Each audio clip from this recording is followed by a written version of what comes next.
రౌడీల నుంచి మహాను కాపాడిన చక్రి, ప్రేమలో పడిపోయిన మహాలక్ష్మి. అసలు ఇదంతా ఎలా జరిగిందో తెలుసుకోవాలంటే ఈ వీడియోను ఎక్కడా మిస్ కాకుండా చివరి వరకు చూసేయండి. పొదరిల్లు రివ్యూ కోసం ఇప్పుడే మన ఛానల్ని సబ్స్క్రైబ్ చేసుకోండి. కన్నాను తీసుకురావడానికి చక్రి, మాధవ్ వెళ్తారు. చక్రి కన్నా దగ్గరికి వెళ్ళి, ఏంట్రా కన్నా, నువ్వు ఎందుకు ఇలా వచ్చేసావు? అసలు నువ్వు లేకపోతే మేమేమైపోవాలి? నేను, కేశవన్నయ్య ఎన్నిసార్లు కొట్టుకున్నా నువ్వు ఏడుస్తావు అని చెప్పి మేము గొడవ పడ్డం ఆపేసేవాళ్ళం. ఇక అన్నయ్యని చూడు, నిన్ను చిన్నప్పటి నుంచి తల్లిలాగా చూసుకున్నాడు. అలాంటి అన్నని వదిలి రావాలని నీకెలా అనిపించింది? అన్నయ్య ఏమైపోవాలి? నిన్ను ఎంత ప్రేమగా పెంచుకున్నాము. ఆ ప్రేమనంతా వదిలేసి నువ్వు మా నుంచి వేరుగా ఎలా వెళ్ళిపోవాలనుకున్నావు? నువ్వు లేకుండా మేము ఉండగలమా? అలాగే అన్నయ్య అసలు తట్టుకోగలడా అనేసరికి ఇక కన్నా ఏడుస్తాడు. చక్రిని హగ్ చేసుకుని, నన్ను క్షమించన్నయ్య అంటాడు. నేను నిన్ను క్షమించడం కాదు, అన్నయ్య చూడు ఎంత బాధపడుతున్నాడో, పద అంటూ ఇక మాధవ్ దగ్గరకు కన్నాను తీసుకువస్తాడు. కన్నాను చూడగానే మాధవ్, ఏంట్రా, ఎందుకు ఇలా చేశావు అని కన్నాను హక్ చేసుకుంటాడు. అన్నయ్య, నన్ను క్షమించన్నయ్య అని కన్నా అంటాడు. సరే, ఇక ఎప్పుడు ఇలా చెయ్యకు, మనం అందరం కలిసే ఉందాం అని మాధవ్ కన్నాతో చెప్తాడు. అన్నయ్య, కన్నా ఉన్నాడని నేను మహాలక్ష్మికి ఫోన్ చేస్తానన్నయ్య అని చక్రి అయితే మహాలక్ష్మికి ఫోన్ చేసి కన్నా దొరికాడని చెప్తాడు. అయితే కేశవ్కి కూడా ఫోన్ చేసి చెప్పండి, తను ఇంకా కన్నా కోసం వెతుకుతున్నాడని మహాలక్ష్మి అంటుంది. అలాగే, ఇప్పుడే ఫోన్ చేస్తానని చక్రి అంటాడు. చక్రి, కేశవ కూడా ఫోన్ చేసి కన్నా దొరికాడని చెప్తాడు. మహాలక్ష్మి అయితే కన్నా కోసం గుమ్మంలోనే ఎదురు చూస్తూ ఉంటుంది. అప్పుడే నారాయణ వస్తాడు. ఏంటి, వాడు ఇంకా ఇంటికి రాలేదా అని అంటే, లేదు, చక్రి, పెద్ది వెళ్ళారు తీసుకురావడానికి. అయినా మీరెందుకు నిజం చెప్పారు? ఇదంతా మీ తప్పే అని అంటుంది మహాలక్ష్మి. వాడు నా కాలర్ పట్టుకుని నిలదీస్తున్నాడు, అందుకే నేను నిజం చెప్పాను అని నారాయణ అంటాడు. కన్నా ఎంత బాధపడుతున్నాడు, వాడు అలా ఒంటరిగా వెళ్ళిపోయినందుకు చాలా బాధగా ఉంది అని మహాలక్ష్మి అంటుంది. ఇంతలో కేశవ్ వస్తాడు. ఇంకా రాలేదా అని లోపలికి చూస్తూ అడుగుతాడు. తీసుకువస్తున్నారు అని మహాలక్ష్మి చెప్తుంది. అప్పటికే చక్రి, మాధవ్ కన్నాను తీసుకువస్తారు. ఇక కన్నా అయితే ఎదురుగుండా నారాయణ్ని నిలదీస్తాడు. అసలు నువ్వెందుకు నిజం చెప్పావు అని. మరి వాడు నా కాలర్ పట్టుకున్నాడు, అందుకనే నిజం చెప్పాను అని నారాయణ అంటాడు. మీరాగండి అని నారాయణ్ను పక్కకు జరగమని మహాలక్ష్మి అయితే కన్నా చంప పగలగొడుతుంది. మాధవ్, చక్రి దగ్గరకు రాబోతుంటే, ఆగండి, నేను వీడితో మాట్లాడవలసినవి చాలా ఉన్నాయి మహాలక్ష్మి అంటుంది. ఏంట్రా నువ్వు చేసింది? ఎందుకు ఆయన అంటున్నావు? ఇప్పుడు నీ కన్న తల్లి ఎవరో తెలిస్తే నువ్వు వీళ్ళని వదిలేసి వెళ్ళిపోతావా? పెద్ది చూడు, నిన్ను చిన్నప్పటి నుంచి ఎంత అపురూపంగా పెంచాడు. నాకు నువ్వు వెళ్ళిపోయావన్న బాధ కన్నా పెద్ది ఏమైపోతాడో అనే భయం ఎక్కువయింది. అసలు తట్టుకోలేకపోయాడు పెద్ది. ఇక మీ చక్రి అన్నయ్య, కేశవ అన్నయ్య నీకోసం ఎంతగా వెతుకుతున్నారో, పిచ్చోళ్ళు లెక్క ఉదయం నుంచి బస్ స్టాండు, రైల్వే స్టేషను అంటూ తిరుగుతూనే ఉన్నారు. నువ్వు చక్కగా వెళ్ళిపోయావు. మళ్ళీ ఇప్పుడు చక్కగా మీ నాన్నని అంటున్నావా? ఆయన ఏం చేశారు? నువ్వు నీ కన్న తల్లిని అవమానిస్తుంటే, ఒక స్త్రీ గురించి అలా మాట్లాడుతుంటే ఆయన తట్టుకోలేక నిజం చెప్పారు. అందులో ఏం తప్పుంది? ఆయన పొరపాటేముంది? నీకు నిజం తెలిసినంత మాత్రాన పెద్ది, చక్రి, కేశవ్ అన్నలు కాకుండా పోతారా? వీళ్ళను వదులుకుని నువ్వు వెళ్ళిపోదామనుకున్నావా? నువ్వెంత గొప్పవాడివైపోయావా? అయినా ఇలాంటి బృందావనంలో ఇలాంటి అన్నదమ్ముల మధ్య పెరిగినందుకు నువ్వు ఎంత గర్వపడాలి. ఆడపిల్లనైనా నేనే బయట నుంచి వచ్చి మీ మధ్య ఉండగలుగుతున్నాను. అలాగే మీ ప్రేమాభిమానాలు పొందగలిగి నేను మిమ్మల్ని వదిలి వెళ్ళలేకపోతున్నాను. అలాంటిది నిన్ను చిన్నప్పటి నుంచి ఎంతో అపురూపంగా పెంచారు. వీళ్ళను వదిలి ఎలా వెళ్ళిపోవాలనుకున్నావు అని అంటే, నన్ను క్షమించు వదినా అంటాడు కన్నా.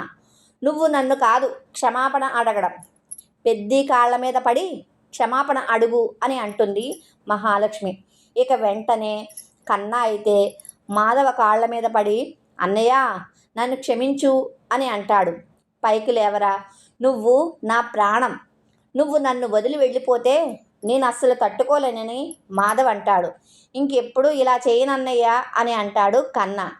వాళ్ళ నాన్నకు కూడా సారీ చెప్తాడు. తర్వాత చక్రికి క్యాష్కి కూడా ఇంకెప్పుడు ఇలా మిమ్మల్ని వదిలి వెళ్ళనన్నయ్య అంటూ సారీ చెప్తాడు. మహాలక్ష్మి అంటుంది, ఎరా కన్నా, నిన్ను కొట్టినందుకు నేను సారీ చెప్పాలా అని. ఏంటొదినా, నువ్వు నాకు అమ్మలాగా కనిపిస్తావు, నువ్వు నాకు సారీ చెప్పడం ఏంటి అని అంటాడు కన్నా. ఇంకా ఆ మాటలతో మహాలక్ష్మి అయితే చాలా ఆనందపడిపోతుంది. చక్రి, కేశవ్, మాధవ్ కూడా కన్న మాటలు విని సంతోషపడిపోతారు. సరే సరే, ఇంకెప్పుడు ఇలాంటి పిచ్చి పనులు చెయ్యకు అని నారాయణ అంటాడు. సరే పదరా కన్నా, ఎప్పుడు తిన్నావో ఏంటో అని మాధవ్ లోపలికి తీసుకువచ్చి కన్నాకి భోజనం పెడతాడు. ఇక నైటు నిద్రపోయేటప్పుడు కన్నా, కేశవ్, చక్రి నిద్రపోతూ ఉంటారు. మాధవ్ మాత్రం కన్నా వెళ్ళిపోయిందే గుర్తు చేసుకుని బాధపడుతూ ఉంటాడు. మళ్ళీ కన్నా ఎక్కడ వెళ్ళిపోతాడోనని ఇక టవల్ తీసి కన్నా కాలుకు తన కాలుకు కట్టుకుంటాడు. అప్పుడే కన్నాకు మెలకు వస్తుంది. ఏంటన్నయ్య ఇది అని అంటే, నువ్వు మళ్ళీ ఎక్కడికైనా వెళ్ళిపోతే నా ప్రాణం తట్టుకోలేదురా అందుకే అని మాధవ్ అంటాడు. అన్నయ్య, నేను మీరు ఇంతగా చెప్పిన తర్వాత ఎక్కడికి వెళ్తాను, ఎక్కడికి వెళ్ళను అని అంటే, ఒరే ముందు కూడా ఇలాగే చెప్పావు, అయినా నువ్వు వెళ్ళిపోయావు, అందుకనే ఇది అని అంటే, ఇక అసలు వెళ్ళనన్నయ్యా అని అంటాడు కన్నా. సరే అయితే కట్లు విప్పేస్తాను అంటాడు మాధవ్. వద్దన్నయ్య, ఈ కట్టు ఉంటే నువ్వు ప్రశాంతంగా నిద్రపోతావు, లేకపోతే నేను ఎక్కడ వెళ్ళిపోతానో అన్న భయంతో నువ్వు నిద్రపోవు, ఈ కట్టు ఉండని అన్నయ్య అంటాడు. ఇక అదంతా మహాలక్ష్మి లోపల నుంచి చూస్తుంది. వీళ్ళ ప్రేమను చూసి చాలా ఆనందపడుతుంది. తరువాత రోజు ఉదయం కన్నా హాల్లో కూర్చుని మళ్ళీ బాధపడుతూ ఉంటాడు. అప్పుడే మహాలక్ష్మి వస్తుంది. ఏంటి ఈ కన్నా ఇంకా బాధలోంచి బయటపడలేదని తను కూడా వచ్చి డల్గా కూర్చుంటుంది. ఇంతలో చక్రి కూడా వస్తాడు. మహాలక్ష్మి డల్గా ఉండడం చూసి చక్రి కూడా డల్గా కూర్చుంటాడు.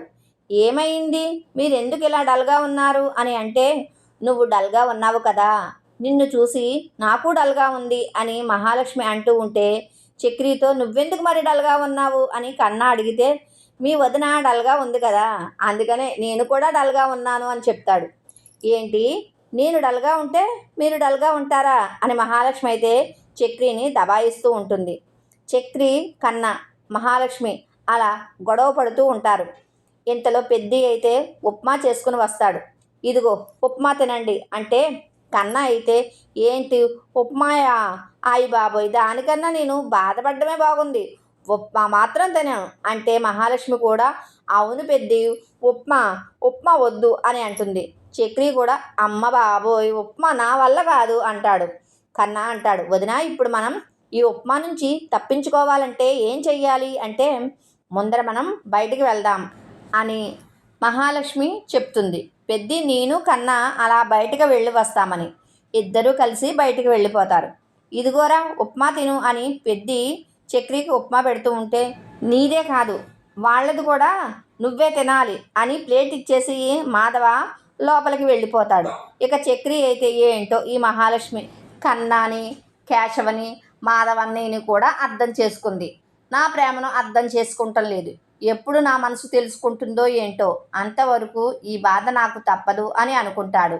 ఇప్పుడు ఈ ఉప్మా తినాలా, ఇంకేం చేస్తాం, తిందాం అని తింటూ ఉంటాడు చక్రి. అయితే మహాలక్ష్మి కన్నాను బయటకు తీసుకువచ్చి, కన్నా ఏంట్రా, ఎందుకు ఇలా చేశావు, నువ్వు లేకపోతే నాకు చాలా బాధ కలిగింది అని అంటూ ఉంటే, అది కాదుదినా, నా కన్న తీళ్ళు వేరు అని తెలిస్తే నేను భరించలేకపోయాను, అందుకనే ఏమీ ఆలోచించకుండా ఇంట్లోంచి వెళ్ళిపోయాను అంటే, లేదురా నువ్వు చాలా పొరపాటు చేశావు, పెద్ది అసలు ఎలా బాధపడ్డాడంటే, నేను పెద్దిని చూస్తూ ఉంటే నాకు దుఃఖం ఆగలేదు, నువ్వు ఇంకెప్పుడు ఇలా చెయ్యకు అని కన్నా దగ్గర మహాలక్ష్మి మాట తీసుకుంటుంది.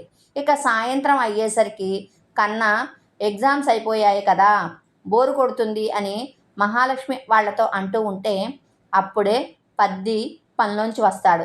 ఇక కన్నా అన్న మాటలు విని సరే మనం ఎక్కడికైనా జాలీగా ట్రిప్కి వెళ్దాం అని అంటే ఇక చక్రి కేశవ్ కూడా గోవా వెళ్దాం అంటారు. ఇక ఆ మాటలతో మాధవ్ ఓకే చెప్తాడు. తర్వాత రోజు ఉదయం గోవాకి అందరూ కలిసి ప్రయాణం అవుతారు. ఇక నారాయణ అయితే చాలా స్టైల్గా షర్ట్ వేసుకుని గోవా ట్రిప్కి రెడీ అయిపోతాడు. ఇక అందరూ కలిసి ఆనందంగా గోవా బయలుదేరుతారు. అక్కడ చాలా ఎంజాయ్ చేస్తారు. అక్కడ కొంతమంది రౌడీలు మహాలక్ష్మిని తీసుకువెళ్ళిపోతూ ఉంటే చక్రి ఆ రౌడీలను కొట్టి మహాలక్ష్మిని కాపాడుతాడు. మహాలక్ష్మి చక్రి రౌడీల నుంచి కాపాడినందుకు చక్రి ప్రేమలో పడిపోతుంది. ఈ వీడియో నచ్చితే కనుక లైక్ చేయండి, కామెంట్ చేయండి.